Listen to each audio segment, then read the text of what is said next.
Assalamu alaikum wa rahmatullahi wa barakatuh. Today I've been asked to talk about the topic of Quranic guidance on nutrition and healthy living.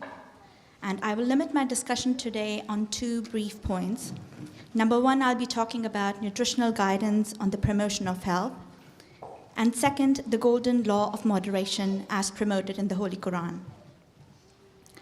The issue of nutrition itself is so important in the Holy Quran that in one of the verses it is directly commanded to us, "Now let man look at his food." Chapter 80, verse 32. There are almost 260 verses in the Holy Quran that deal with this very important aspect of life. And if we examine few of the verses of those, it is very fascinating to learn that there is a direct relationship between physical and spiritual health.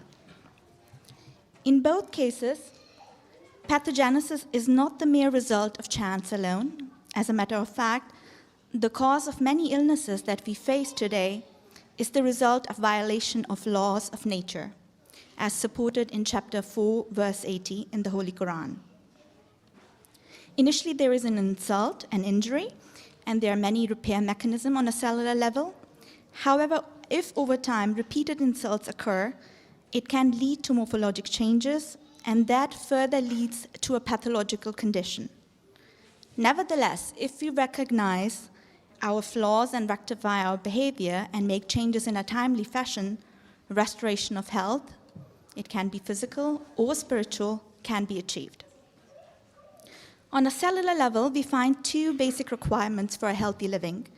Number one is the adequate and complete nourishment, and second is the thorough removal of all metabolic products. In Surah Al-Baqarah, for example, we find two very important fundamental concepts. Allah Ta'ala says, eat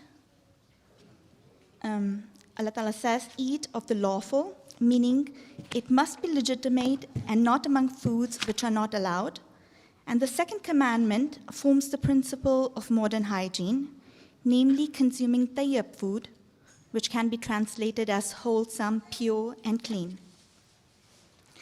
Accordingly, food that has been explicitly forbidden are the meat of dead animals, blood, swine, and food dedicated to other than Allah. Further, Allah Ta'ala elaborates on food which fall under the category of tayyib. For example, it promotes the incorporation of water, milk, grains, meat from seafood, and cattle into our diet.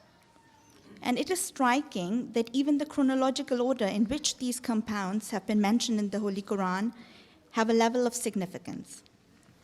One of the most fundamental components of diet is proper hydration, then herbal proteins, vegetables, fats, minerals, proteins, derived from cattle and seafood. And Allah Ta'ala says in the Holy Quran, "For that we pour forth water in abundance, and we split the earth in fragments, and produce therein corn and grapes and nutritious plants and olives and dates, and enclosed gardens dense with lofty trees and fruits and fodder." Chapter 80, verse 25 to 33. Now, in hindsight, living in the 21st century, this may sound very obvious. However, if we look into the history of nutritional sciences, it is surprising that this knowledge is quite young and not saturated yet. Research on the role of nutrition in complex, non-communicable chronic diseases such as cardiovascular diseases is quite recent and accelerating over the past 2 to 3 decades. The second component in nutrition, after the permission of the lawful and the probation of the unlawful, is the moderation in the lawful. Allah Ta'ala says in the Holy Quran, "Eat and drink, but do not excess." And there's a beautiful hadith of the Holy Quran, of the Holy Prophet ﷺ, that you should fill 1/3 of your stomach with food, 1/3 with drink, and leave 1/3 for easy breathing.